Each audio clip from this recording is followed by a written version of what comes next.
Viral, Prabowo ditanya soal solusi mengatasi pengangguran, ternyata jawabannya masih program makan siang dan minum susu. Kemudian yang kedua, pengangguran masih kembali Pak. Kembali, kita naik ke upper income trap tapi pengangguran kita naik. Jadi ini semua strategi kita. Kalau kita lihat sebagai contoh ya, yang Bapak sebut Gini rasio masih benar. Masih tidak bagus, pengangguran masih tidak bagus. Nah, semua yang kita rancang dalam strategi transformasi bangsa adalah mengadres itu. Umpamanya, sebagai contoh, kita laksanakan program makan siang dan susu untuk anak-anak dan ibu hamil. Program makan siang dan susu untuk anak-anak dan ibu hamil. Menjadi presiden itu bukan menawarkan bantuan kepada rakyat Indonesia, tapi memberikan program-program yang bisa meningkatkan kesejahteraan, bisa mewujudkan keadilan sosial, bisa mewujudkan keadilan terhadap ekonomi rakyat Indonesia. Camkan itu Pak Prabowo. Jadi kalau Anda tidak bersedia membantu rakyat yang tidak mau menerima ikan dari Anda, atau istilahnya bantuan makan siang gratis, bantuan peningkatan gizi, Anda tuh nggak pantas jadi presiden. Arogansi anda ini Pak Prabowo memperlihatkan bahwa Anda ini hanya melanjutkan kekuasaan yang diberikan oleh Joko Widodo. Jangan diambil competitive advantage yang Anda miliki, karena Anda memiliki calon wakil presiden adalah anak dari Joko Widodo. Kemarin dalam satu diskusi di dalam satu grup WhatsApp, ada satu orang yang berusaha membela Anda, yang mengatakan bahwa pembelian pesawat Mirax 2000 11,8 triliun itu bentuknya memang hibah. Tapi kenapa ada biaya sebesar itu? Karena ada pembelian peralatan seperti cadangan mesin, peluru kendali, bla bla bla segala macam. Ini bentuk-bentuk pembenaran terhadap apa kesalahan yang Anda lakukan, yang menyatakan bahwa pembelian pesawat itu tidak nyata adanya. Dan kalau kemarin dalam 7 atau 8 program yang Anda janjikan kepada rakyat Indonesia, salah satunya itu adalah pembuatan lumbung pangan daerah, lumbung pangan provinsi, lumbung pangan nasional. 3 tahun Anda diberikan kesempatan untuk menjalankan lumbung pangan nasional, 3 tahunnya Anda gagal. Sekarang Anda janjikan lagi program yang sama. Coba dijawab dulu pertanyaan kami dari DPP NCW. Kemana itu 6 triliun yang Anda belanjakan selama 3 tahun terakhir? Halo guys, apakah kalian masih ingat ketika Pak Prabowo diundang oleh Kiai Kampung ya untuk saling berinteraksi ya, dan kemudian di situ ya ada salah satu Kiai Kampung yang menganjurkan atau menyarankan kepada Pak Prabowo bahwa jangan memberikan masyarakat atau warga atau negara bangsa Indonesia ini ikan ya, tetapi berikanlah pancing ya. Nah, ini tentu punya maksud yang baik ya, tetapi jawaban Pak Prabowo ya itu jawaban-jawaban yang menurut saya ini tidak pantas diucapkan oleh seorang pemimpin ya. Kalau Bapak tidak butuh ya sudah, masih banyak yang membutuhkan. Jadi jawaban-jawaban seperti itu ya jelas bukan menunjukkan seorang pemimpin yang merangkul semua masyarakat Indonesia, baik yang sependapat maupun yang tidak sependapat ya. Terkait dengan program makan siang gratis, program susu gratis ya. Program-program seperti ini ya, itu program yang memberikan ikan guys ya, bukan memberikan pancing ya. Artinya masyarakat Indonesia diajak ya, atau dibentuk mentalnya untuk menjadi mental pengemis, mental pemalas ya, tidak mau berusaha, bermandiri atau mau bekerja. Salam pagi sahabat TikTok. Sekarang kita sudah memasuki tahun 2024, tentunya dengan semangat baru, dengan optimisme untuk bisa semakin maju dan berhasil di tahun 2024. Juga semakin dekatnya tanggal pemilihan presiden dan wakil presiden tanggal 14 Februari 2024 ini, masyarakat dan sahabat Tito saya kira sangat penting untuk bersama-sama mencermati berbagai program yang disampaikan oleh calon presiden dan calon wakil presiden. Hari ini saya khusus menyoroti tentang salah satu program prioritas dari calon presiden nomor urut 2 Prabowo Subianto dan Gibran Rakabuming. Yang saya lihat program ini sebenarnya sangat konyol. Program ini sangat berbahaya bagi bangsa kita sebenarnya. Yaitu program unggulan makan siang gratis dan susu gratis. Kenapa saya kira ini program yang akan blunder dan bisa mengacaukan sekali bagi bangsa dan negara kita. Yang pertama adalah dari sisi anggaran. Anggaran yang dibutuhkan diprediksi itu sebesar 400 triliun per tahunnya. 400 triliun itu luar biasa besar sekali. Itu sama dengan atau setara dengan 12,5% dari APBN tahun 2024. 12,5% hanya untuk makan siang gratis dan susu gratis bagi siswa sekolah dan juga ibu hamil. Itu anggarannya 12,5% dari APBN.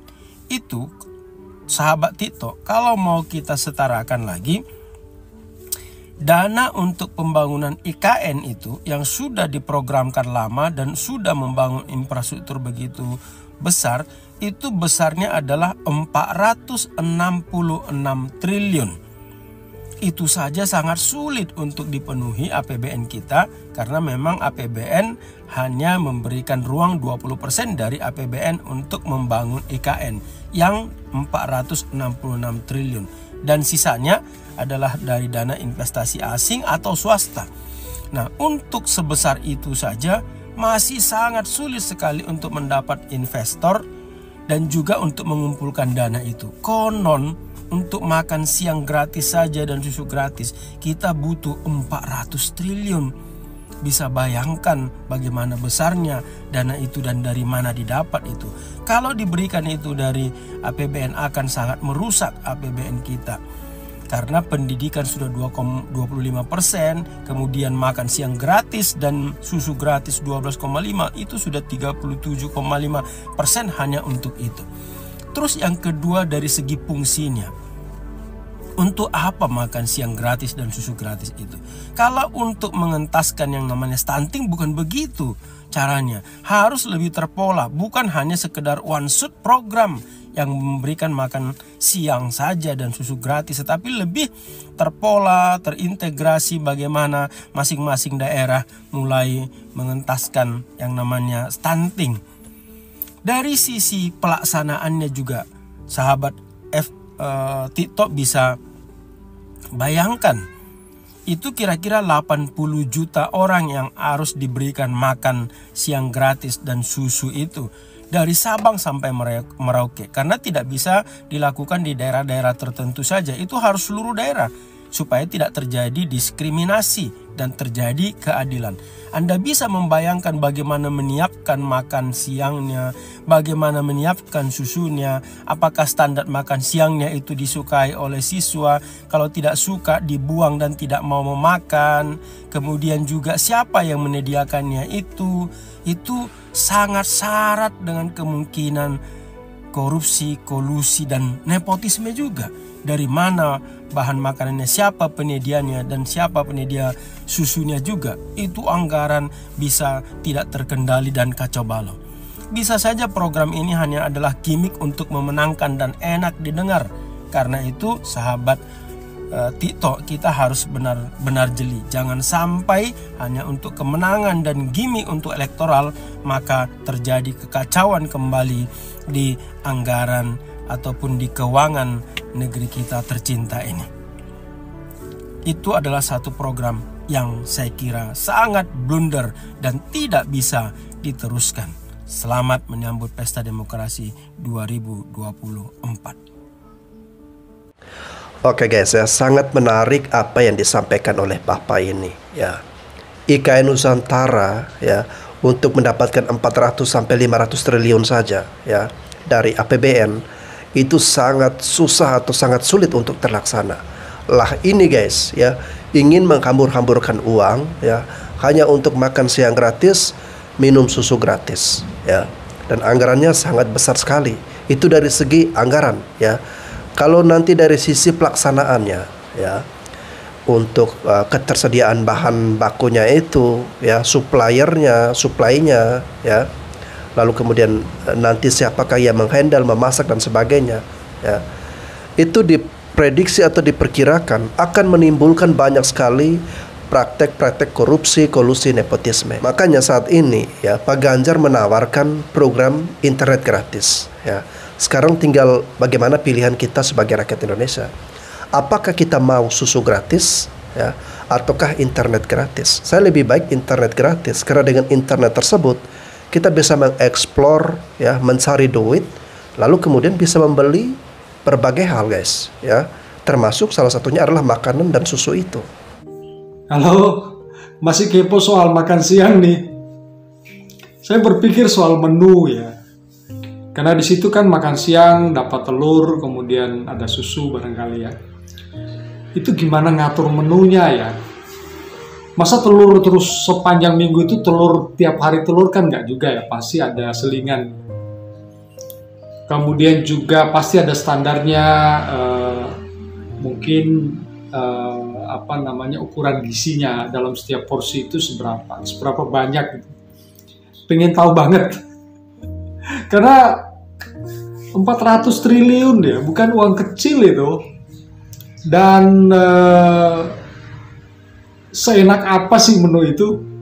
Pengen tahu gitu. Ada yang punya informasi barangkali bisa komen ya.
Apakah Bapak Prabowo dan Mas Gibran berpeluang menjadi presiden dan wakil presiden tahun 2024? Ya udah pastilah. Kenapa bilang?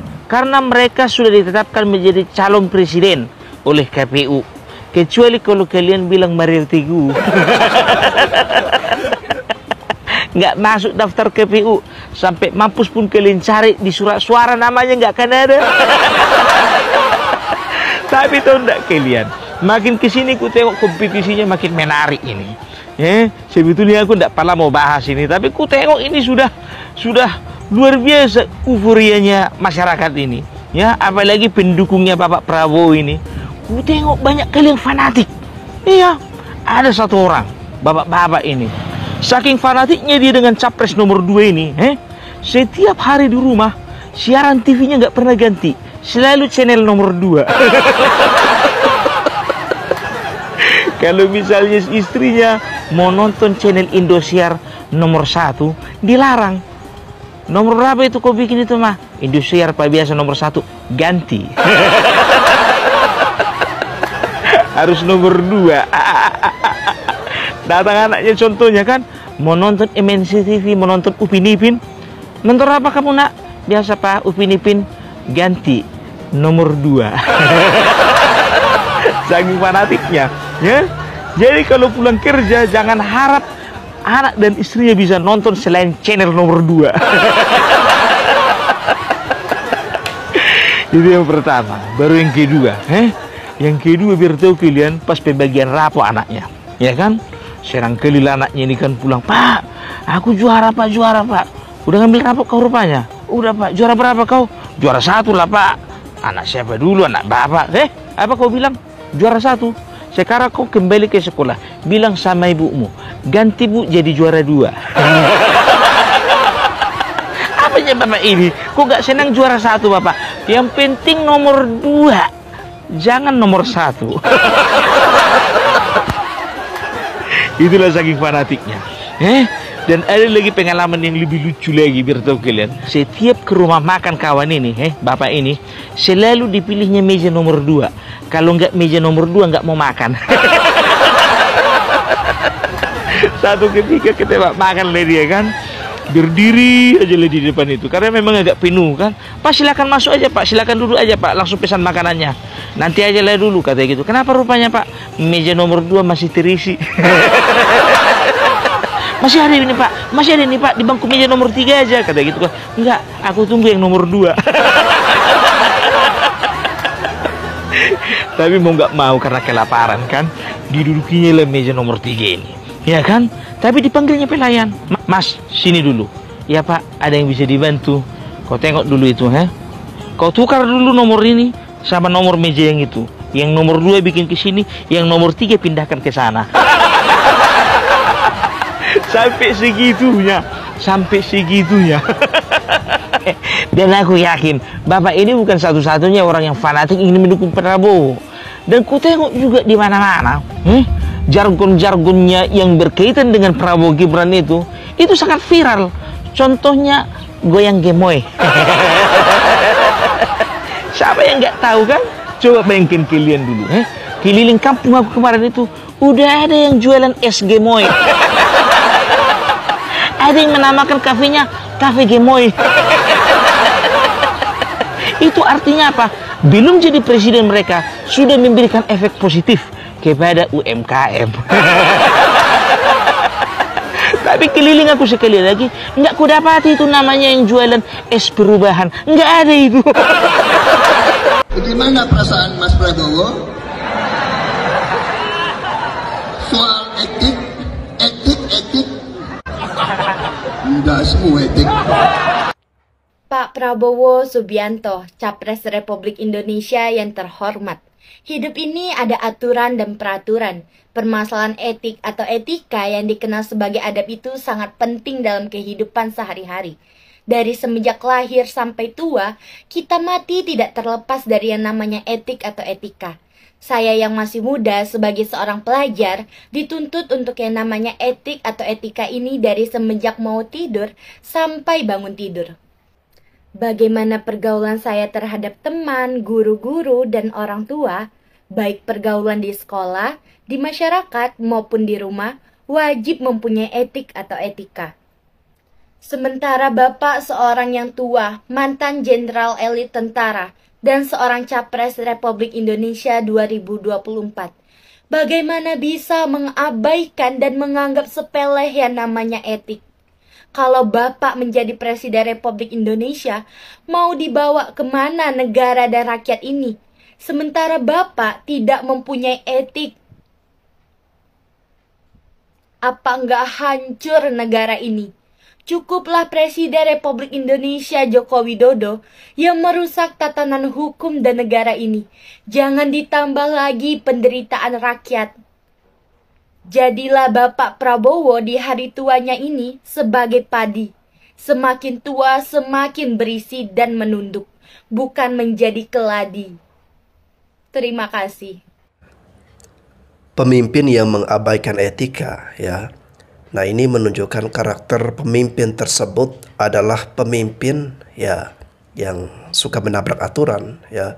Pemimpin yang sesekali atau beberapa kali dia melanggar etika atau aturan, ya. Itu tidak ada masalah bagi dirinya, ya. Bangsa dan negara kita merupakan bangsa dan negara yang besar, guys, ya. Kita memiliki jumlah penduduk yang sangat banyak, hampir 300 juta. Dengan kekayaan alam, luas wilayah, ya. Tentu kita menginginkan agar pemimpin yang nanti terpilih adalah pemimpin besar, guys, ya. Punya jiwa, karakter, dan attitude yang bagus, ya, yang sudah teruji dan terbukti tentunya, ya.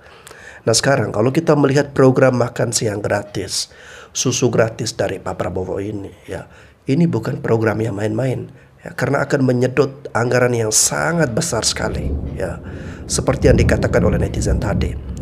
Anggaran untuk IKN Nusantara ya kurang lebih 400-500 triliun itu sangat sulit untuk diberikan subsidi dari APBN, guys. Ya. Nah ini mau diambil dengan ribuan triliun dari APBN ya untuk tahun 2024 nanti sampai tahun 2029 ya, selama masa pemerintahan seandainya Pak Prabowo dan Mas Gibran ini terpilih, guys, ya. Dan uang itu dibuang-buang ya untuk makan siang gratis ya, susu gratis, dengan tidak memberikan perubahan yang bagus kepada masyarakat Indonesia, bagaimana bisa mandiri ya, bisa meningkatkan taraf hidup, bisa berubah untuk lebih baik dan lebih maju. Nah, sebagai pembanding akan hal tersebut ya, jika teman-teman di sini mau memilih ya, ada dua opsi ya. Opsi pertama adalah makan gratis itu tadi, lalu yang kemudian kedua adalah internet gratis ya. Ini program dari masing-masing capres yang tentunya kita bisa melihat bagaimana kualitas dan visi mereka dalam memandang ataupun nanti ketika mereka memimpin bangsa dan negara kita. Kalau orang-orang yang malas, guys ya, orang-orang yang tidak mau berpikir menyelamatkan bangsa dan negara kita ini, menyelamatkan anggaran kita ini untuk digunakan semaksimal mungkin untuk hal-hal yang bermanfaat ya, kalau dia tidak berpikir akan hal-hal yang seperti itu, dia akan memilih untuk makan siang gratis ya. Berbeda jika orang yang berpikirnya jauh lebih maju ya, yang menginginkan kebaikan bangsa dan negara kita, pasti akan memilih internet gratis ya. Oke guys, itu saja yang bisa saya sampaikan di sini. Semakin mendekati bulan Februari, tentu sebentar lagi kita akan sama-sama memilih dan menentukan siapa pemimpin yang nantinya akan memimpin bangsa dan negara kita ya. Nah ini kembali kepada teman-teman semua ya, kembali kepada pilihan dan hati nurani kita ya. Siapakah nanti yang akan kita pilih ya? Yang pastinya yang kita pilih adalah yang terbaik ya, yang punya program yang masuk akal, yang logis, sudah terbukti ya, teruji dengan berbagai rekam jejak dan prestasinya. Saya Bastian Zebo, sekian dan terima kasih.